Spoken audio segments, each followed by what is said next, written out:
Good afternoon. I'm Adam Irby. I'm curator of fine and decorative arts here at George Washington's Mount Vernon. And today I'm really excited to bring you a program celebrating a new iteration of the yellow bed chamber on the second floor. So today we want to introduce the space. The space has not completely been redone yet, but we want to introduce the most important part of the room, the bed and its curtains that hang on it. Today I'm joined by my friends and colleagues, Amanda Isaac, Associate Curator, and Natalie Larson of Historic Textiles in Williamsburg, Virginia. So they're going to tell you a bit about the history of the room, which is the up and coming restoration that we have coming in the space. They're going to tell you a bit about the history and then take questions from you. So please feel free to enter questions in at the bottom of the screen, and we will take those towards the end. It'd be about 20 to 30 minutes of them talking about the space, and then we'll turn to questions. We are open back up here at Mount Vernon. Not all the spaces are open just yet. At this point, it's just the exterior. So we're glad to have people back here on the estate, and we hope you can come and join us sometime soon. The mansion will be open in the next few weeks for visitors to come and see it as well. So without further ado, I'm going to turn this. Then one more thing I need to mention about the space is this space. We are doing a curatorial restoration. So all of the upholstery and the textiles and the furnishings will be done. But in another few years, we'll come back and do some of the remaining architectural work in the space. So without further ado, I'm going to turn it over to Amanda Isaac, who will tell you a little bit about the history of the room. Thank you, Adam, and welcome to the Yellow Room at Mount Vernon. We're standing now in what was in 1799 the most valuable, the most elaborate bed chamber in the house at that time. The bed that we're going to be focusing on here, and which is already so transformative to our sense of this space, is a reproduction, or rather a recreation, of the original bed that was in this space. And that bed is the oldest surviving bed known to have been used by the Washington. It's one of only three bedsteads that are known from the Washington's lifetime. And it is the bed with the most complex history by far. So when we were thinking about this space and the bed that would go in here, we really had quite a lot of research to do and a lot to unpack. We did have a number of pieces of essential evidence, and that included the pieces of the original bedstead. Now, we didn't have the whole thing, but we did have the carved footpost that came from it, which were very beautifully carved in London, and one original side rail. And then we had this wonderful little Valentine that was made in the 20th century. It was made from a fragment of the original silk and wool hangings, yellow damask silk and wool hangings. And then finally, of course, we had the documentary evidence, the invoice detailing what Washington received in 1758. And what was particularly interesting about that, it talks about the bed as having yellow wool and silk hangings. It mentions it also had a carved cornice, casters. There were an easy chair, 6 Gothic arched back side chairs, an armchair, window curtains, all part of the suite. And then as a little aside on those, it mentions they're all purchased at auction.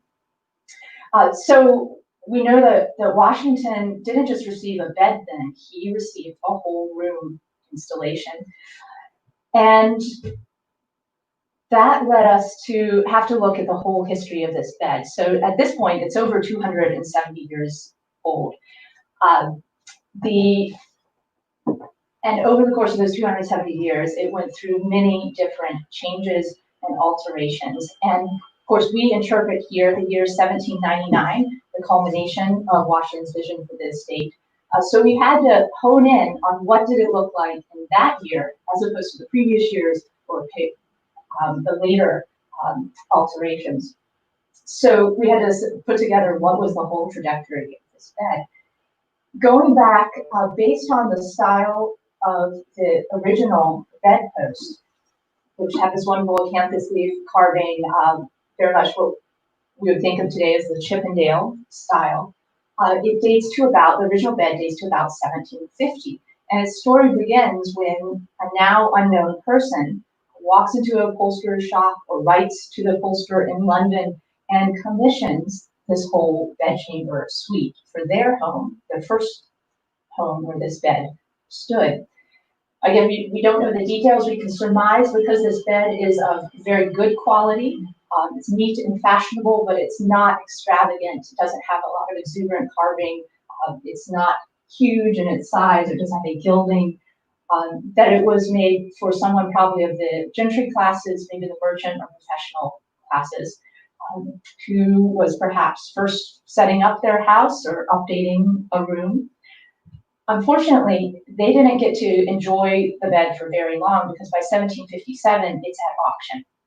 And usually, of course, that means that there's a move or more likely there's a bankruptcy or a death, which prompts this to go to auction. And this is where Washington's agent, Richard Washington, comes in, purchases it, packs it up, and sends it to Virginia.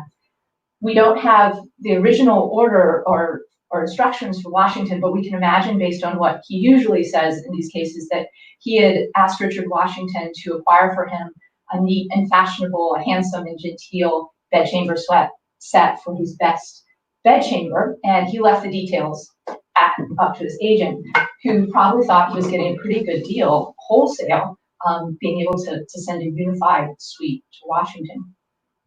It's interesting, though, looking at the cost of this bed and to really appreciate what Washington is getting here. The bed is a testimony to the social and cultural values that shaped Washington's beginnings and to his aspirations, the lifestyle that in 1757 he expected to lead and who he thought of himself as. So the bed itself the bed with all its hangings, its carved cornices, cost 25 pounds, 10 shillings. And by way of comparison, that is equal to a year's wages for a hired man here in Virginia at that time. It's a huge luxury.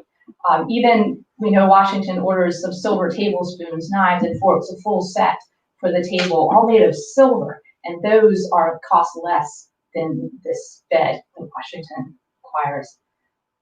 So it's a huge statement of who Washington thinks he is, who he thinks he will be entertaining here.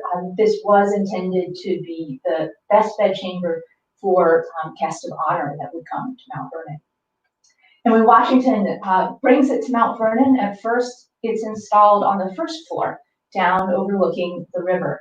It's a room that we would know today as the little parlor, but it remains in that room from the 1750s till about 1797. So about 30 years there, just over. And in 1797, the Washingtons come back from the presidency. Their sense of self has dramatically changed. The styles of entertaining have changed as well. And they've acquired a wonderful, extraordinary new harpsichord for their granddaughter, Eleanor Custis. So that downstairs room is transformed and the yellow bed suite is moved upstairs to this room, also a yellow room.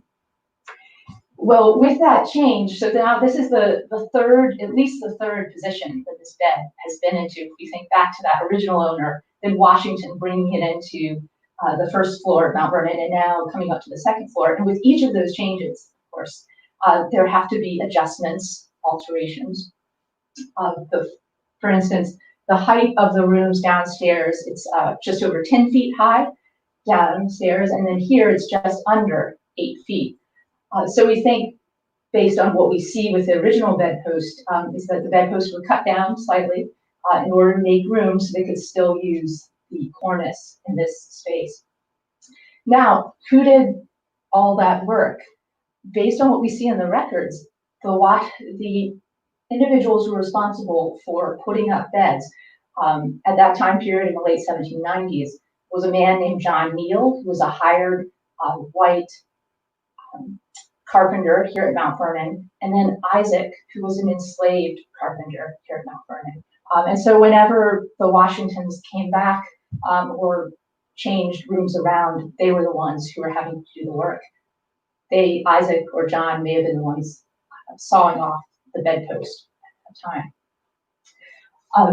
putting up the beds and then the bed hangings and then maintaining it on a daily basis fell to the enslaved chambermaids, Molly, Caroline, and Charlotte Branham, who would have had to construct this. And we're going to see in a moment just how complex this piece is. And again, because you're not just investing in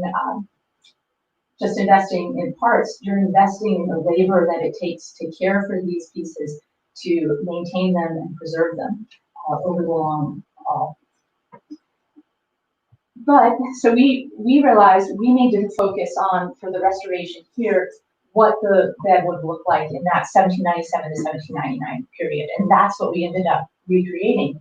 But as we were looking at the physical evidence, we had to take into account that the original bed went through many other changes as well. After 1799, after Washington's death, Martha chooses to close up that room and has this room taken upstairs to the third floor. Has this bed taken upstairs to the third floor. Again, the third floor has slightly shorter ceilings, it's a smaller space, and we think it's at that time that the bedposts get cut down even further from what we see, and that the cornice may have been put in storage. Then window curtains, again, have to be altered to fit the dormer windows.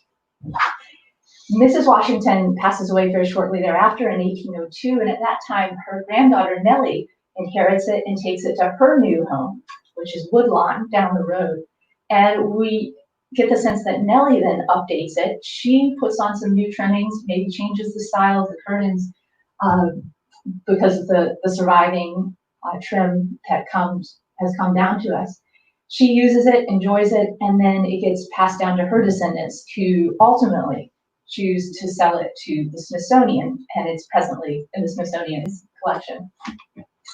So there you have the big picture of the complexity of this piece.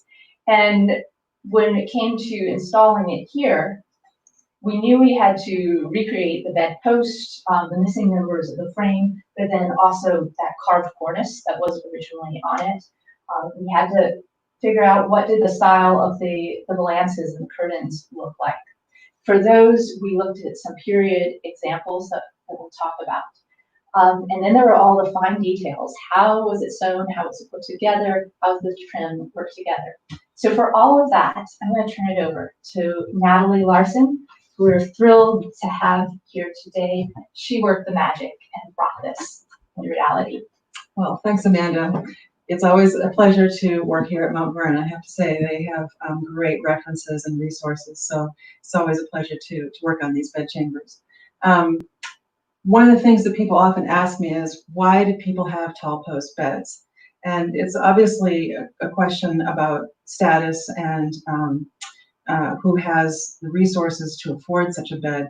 Besides having resources to be able to afford it, tall post beds provide protection, both from the cold in the winter to, drafty rooms. And also in the summertime, lighter weight bed hangings can supply a little protection from mosquitoes and flies. And with open windows and lack of air conditioning, all of these things are pretty important to consider the comfort of your guests and your family. And so, as Amanda said, there were people here on the property who would take down and remove these. These are seasonal changes. A bed like this was probably outfitted for the best guests when there were people in the house, but also in the summertime, the curtains come off, and we can show you real quickly. Normally, the valances would be tacked to the cornice, but for modern purposes, we've used Velcro so that they can come off for cleaning. But you can see iron rods that go between the posts and hang on J-hooks, and then the curtains are hung with brass rings and twill tape tabs. People often ask me too, why are there twill tape tabs on these things? And it's because if there's a long enough twill tape tab, you can unhook the ring from that, the little half hitch, and take them out and launder them. If you were to launder a linen curtain, for example, with a brass ring, you get a green mess. So they thought of that. You can also save about a half a yard of fabric all the way around by using these tabs instead of running the fabric all the way up to the rings. And of course, it's all hidden. All of these mechanicals are hidden by the inner and the outer valances that you see. on both sides. And then these, to make the shape of the curtain and the valance more sturdy, they use buckram on the inside. So you can see that here too. This is an artist linen, which is sized for extra stiffness. Just goes back up. So again, this would have been tacked in place. I don't think that the valances would have been removed for summer. I think that they probably stayed in place because they would have added a lot of holes back and forth. But the curtains could certainly come down and go into storage, and then a lighter weight curtain or mosquito gauze could have been on the bed. So there are 15 elements to a bed like this: 3 inner valances, 3 outer valances, 6 curtains that fully enclose the bed.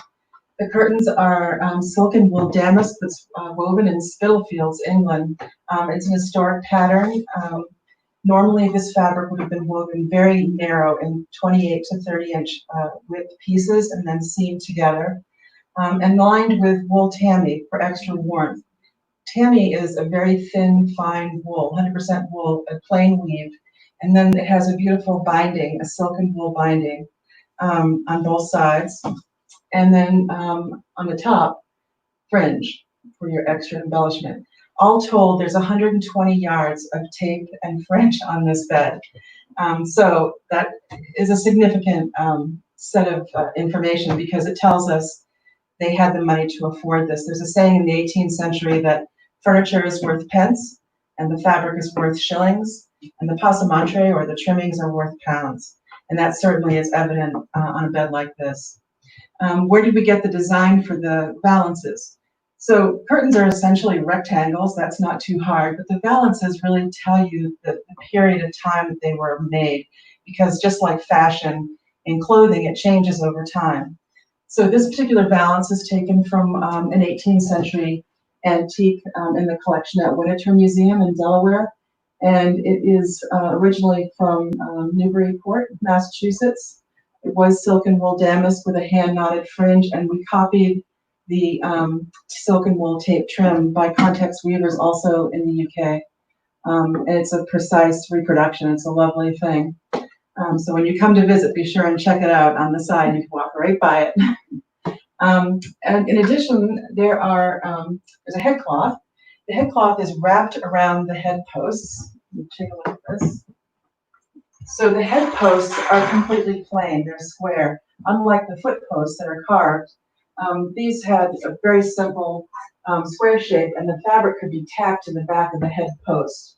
And I don't think those came off either. And if they did come down, it would have been a little bit of a job to redo that each time. So the idea was to cover up as much as you could see on a bed with textile and trim.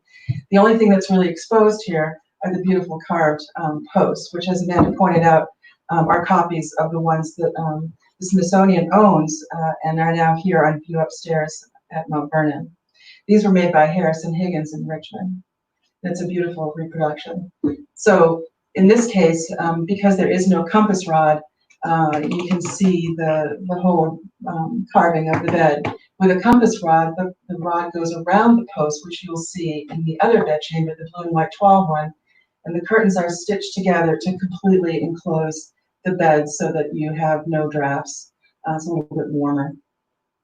But it takes a more skilled blacksmith to make that, so this would have been something that would have transported easily to the colonies.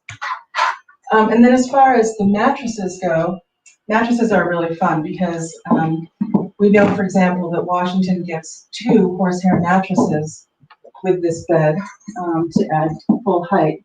Mattresses in the 18th century were not as tall as the ones that we have today, generally 3 or 4 inches thickness, and you can see these are ticking with a check tape of cotton and linen.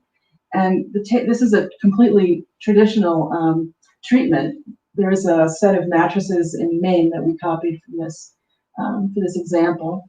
And then underneath is a sacking bottom. The mattresses, thanks a minute. The mattresses sit on a linen sacking bottom, which is laced with a hemp rope and lashed in with hand-forged nails into the side rails of the bed. And that's, of course, has to be tightened from time to time. Some English beds had slats that went across side to side, were not quite as comfortable and soft as a bed with a satin bottom. So that, again, is something from time to time, probably on a weekly basis, you had to have servants come in, take the mattresses off, tighten the ropes, and have a fresh bed that wasn't sagging. And again, the rails of the bed are covered up with base valances, just like the top, and linen sheets and feather bed on top of that. In the period, mattresses were made of lots of different fillings. They could be horsehair, which is like this. And it takes an awful lot of horses to give you, they use tails and manes. And as you know, horse tails and manes are straight. So what they did was take the long sections of hair and twist it, much like a skein of yarn, and then coil it up and heat it. And that made it kinky and coily, so that it had some spring and some give, all of which takes a lot of time to procure and to handle. And it was also a very smelly job. So it made horsehair mattresses extremely expensive, and only very elite families had them. And apart from that, most people had straw mattresses, and sometimes wool roving or cotton roving mattresses, sometimes marsh grass. And then if you were fortunate enough to have a feather bed on top of that, that would have been some sort of feather. And it could either be chicken feather down, eider down, swan's down. And in inventories, mattresses are listed by the kind of filling, and that adds to their value. So it was specified out whether there were swan's down or eider down or duck down. Today, though, we don't want to add any extra proteins for bugs and insects to eat, like carpet beetles. So we've used bonded polyester for the mattresses and microfiber filler for the fluffy sort of feather bed interpretation. So not good for bugs and insects to eat. Oh, and the cornice. People are often curious about this cornice. Cornices really are the crown of the bed. And the reason you need to have a cornice on a bed is to help you support the tacking of the valances. So it often gives you a little rabbeted edge on the bottom that you can tack the valance directly to. So these were sometimes painted, they were sometimes gilded. Sometimes they have wallpaper on them. We have a couple instances here in Virginia of wallpaper cornices, a little bit later in the early 19th century. In the 18th century, it was very common to cover it with a matching textile so that the bed was completely, all the wood components were completely covered with your expensive textile. And we did that by, they did it in the period with a hide glue, hot hide glue, usually rabbit, which is a really nasty, messy process. Today, we just use a water-soluble, like a Sobo or tacky glue, put it on in sections, and then you have to let it get dry. When it's partially dry, then you can go ahead and take a bamboo stick and rub the fabric into it. When we have a cut cornice, like at the top here, you have to clip the back sides to get it to make those curves and turns just the way you want them. And some of them get very elaborate. If you get to England and you see some of the really fancy beds, you can see it's amazing what they do. And sometimes they have tape trims on them as well. So it really was quite an art form. And then sometimes finished off with plumes. This particular cornice is taken from one at Audley End, but there are others in England that look like this as well. So this would have been a style that was easily recognizable to George Washington. Anything else? Do you want to talk about the bolsters and pillows and how those? Oh, sure. So a bolster, generally, when you put the mattresses down, they are flat and level. The feather bed, however, sort of lofts high in the middle. And by density, your head is much heavier than other parts of your body, so your head starts to sink in the nighttime. The way they came up with dealing with this is to have a bolster that went underneath the pillow. A lot of people think that the bolster goes on top and just adds height, but really it was there to bolster the pillow and keep your head, fairly level with the mattress. All of these organic fillings are really difficult to manipulate. And every day when the bed was made, it would have to be shifted they used what's called a bed staff for this. This is just a piece of wood that has a handle. Was often sometimes tacked to the back with a hook on the bed, as well as pocket watches were sometimes hung from the back post of beds. And you would take the servants in the morning would take the staff and beat the mattresses and feather beds to get it in shape again. So it takes a lot of work to have a bed like this. And coverlets were sometimes matching, like this one. This has a lining of linen, the same trims that you see on the rest of the bed. But they also used quilts. In the wintertime, this bed will have a quilt that will be hand quilted and probably be a printed chintz or printed India chintz. Anything else? I think that about covers it for now, so we'd be happy to take questions. Yeah, we've got quite a few. So Cynthia asked, I might have missed this part, but while I love this yellow color, it's so rich. Why did George Washington choose yellow? Could you possibly talk about his color preferences generally and for the house? Well, that's a great question. In this case, we're not sure Washington chose it per se. Again, we don't have the original instructions from Washington to his agent in 1757. He may in fact have conveyed it verbally to another merchant who then wrote to England. And so we're not sure he specified the color. What we see in so the other orders that Washington gives is sometimes he'll just say he wants something that's neat and fashionable. So it's hard to say whether this is Washington's choice or not. We can say though that at the time in the 1750s, yellow was a very popular choice, yellow damask for bedchambers.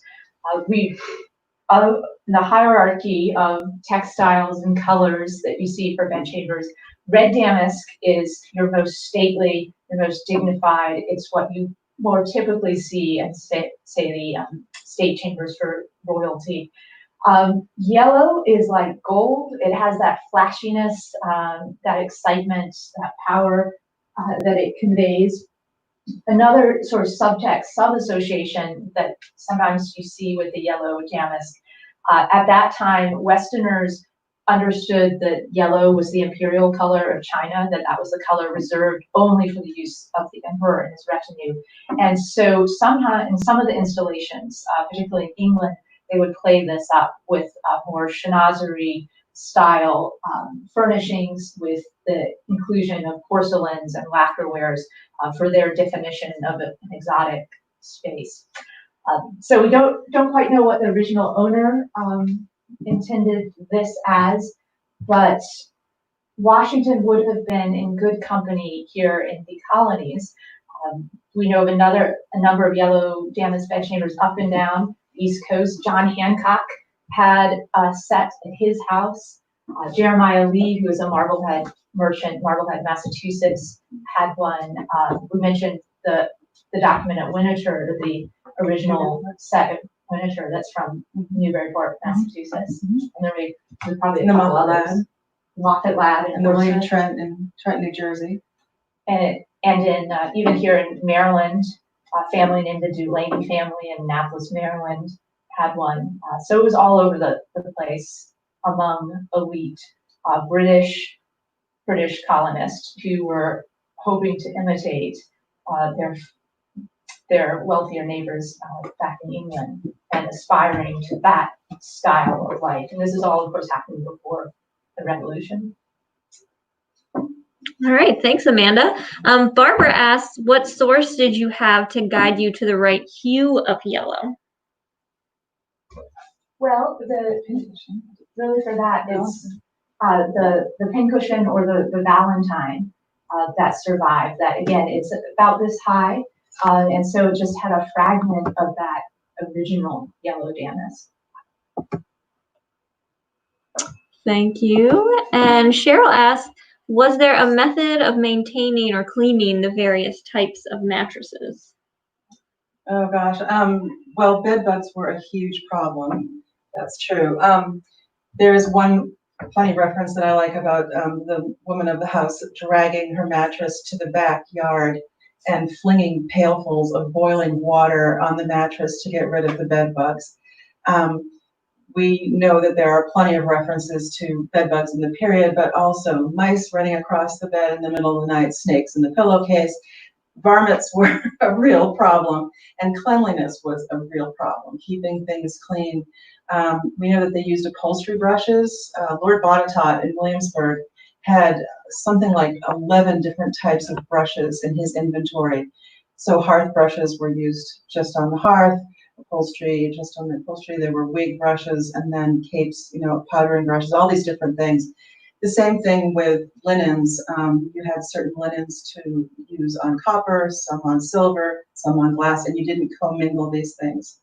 So brushing was pretty much it. They did send things out for redying from time to time, sometimes very unsuccessfully, and there's a lot of funny references to that in the literature about trying to get red out of blue or blue from red and getting purple instead. So, people tried very hard to refresh and renew what they could. But I would say brushing pretty much was it, and then spot cleaning, just a little bit of water on cloth. Very good. Scarlett says, I love the 18th century, but I would not have survived in it. LOL. I agree with that. Yeah. Derek asks, which notable or famous guests would have slept here? Good question. Again, thinking back to where this would have been positioned originally in Mount Vernon, as the first floor, the best bed chamber. This is during the 1760s and 1770s. We can look back through Washington's diary accounts and get some sense of who's staying overnight. And in general, the practice was that a bed chamber of this nature would be reserved for someone who was of a higher social status than you as the owner, and who you really were trying to honor.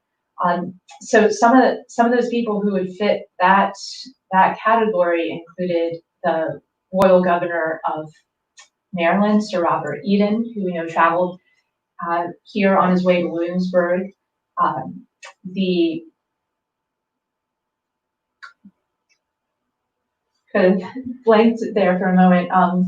The Lloyd family of Maryland, who were the owners of Wye Plantation in Maryland, and their son-in-law and daughter, the Cadwalladers, who were very wealthy plantation owners, also were traveling back and forth, would have stayed here. So those are some of the individuals we know. Actually, the Delaney family, again, this is a family that included Governor of Maryland and a number of prominent lawyers. They've also passed through and would stay here as well. Interestingly, this is all happening that they're traveling back and forth because they're going to Williamsburg and they're discussing colonial politics and discussing things like the Stamp Act and the British taxes and impositions and what we're going to do. So here you have this great reminder of British culture and luxury and status and the privileges of our hereditary society that these men and women are being treated to. At the same time, they're debating about whether to take all that apart, that political structure apart. Now, when it comes up to the second floor, it's a little bit, again, Washington unfortunately doesn't record every person, and there's no record of who stayed in what room on what nights. But one of the persons we think stayed in this room, in the bed, maybe this bed, we're not sure, was Eliza Parke Custis. She was the eldest granddaughter of Martha Washington. And we know she was in this room because she left her name here in the window. Let me get out of the way. But if you come close, Sarah, you see it inscribed right there, Eliza P. Custis, August 2nd, 1792. She was here looking out this window. Really a remarkable survival there. Excellent. So our next question, what else will be done to preserve or change this room, both curatorially and architecturally? Well, let me see if I can summarize it. We need to do the wallpaper, and you see behind us, this is a first proof of the wallpaper we've chosen from this room. It's an English pattern from the 1780s, 90s. And Barbara actually asked to please tell us more about the wallpaper that's displayed, so that's perfect. Sure. Yeah, so this is a pattern that we know is installed in the Theodore Lyman House in Wells, Maine, and there are examples of the original papers and are in the collections of Colonial Williamsburg and Historic New England. So it's being reproduced with their permission by Adelphi Paper Hangings. And we particularly appreciated it. It's a stripe pattern, which is one of the more common patterns that are chosen for bedchambers at this time. And it has some wonderful neoclassical details in it. Maybe a little bit hard to see, but this is a tiny chain of bellflowers going up and down. And that's actually, we don't have any large surviving remnants of wallpaper from any of these bedchambers. But in the Washington bedchamber, we do have one small fragment that includes this type of motif, a chain of bellflowers. And so we thought it was particularly appropriate to bring that back in here. So there's wallpaper. The paint color were changed based on paint analysis. As we've seen in the other rooms of the house, the woodwork would have been a stone color, a cream color, to really set off the more colorful walls at that time. Then there's a lot more furniture that goes in these rooms. There's a dressing table, mirrors, dressing glasses. As I mentioned, that original suite included 6 side chairs, an easy chair, and an armchair. And we know from the inventory that those 6 side chairs and that easy chair are, the 6 side chairs were definitely still in this room. So it would be a full space. And of course, at that time too, remember that bedchambers were meant for socializing, for bringing your friends in and entertaining. And then we have prints that Washington acquired in the 1790s, some beautiful landscape prints. That's about the extent of the curatorial work. Preservation-wise, if you've been following some of our other bedchamber restorations, you'll know one of the more interesting discoveries were that the chimneys were all updated to have Rumford inserts in them in the late 1790s. And so that needs to be reconstructed. There's another wonderful feature here is the house bell system, the line that you see. I don't know if you can turn that around here. Look at him. Sorry. This wire going across here is a reconstruction of where the wire is believed to have run for the house bell system. And that was similar to what you may have seen in Downton Abbey, allowed whoever was occupying a room to pull the wire, and then bells, in this case on the outside of the house, would have rung to get the attention of the slaves and to require their presence. So we'll be revisiting that. We need to conserve the window, those delicate panes of glass that are now 270, maybe almost 300 years old, that need to be taken care of. So I think that about covers it, but there's a lot to do still. Yes, we can't wait to see it when it's all said and done. Let's see. Any other questions? I think that might be all the time that we have for questions. Thank you all so much for joining us. So I just wanted to say thank you to everyone for joining us for this special members only sneak peek behind the scenes to see what's up and coming at Mount Vernon. We're hoping to have this room, the curatorial portion of this room, complete by October, so that you can see it when you come through. So it's something exciting to look forward to, and we look forward to welcoming you all back here to Mount Vernon when the mansion is open to the public. But please do come now with the grounds open to the public, so you can walk around with your dogs and enjoy the magnificent view across the Potomac. It's a great time to be here, and we look forward to having you back. Thank you so much. Thank you.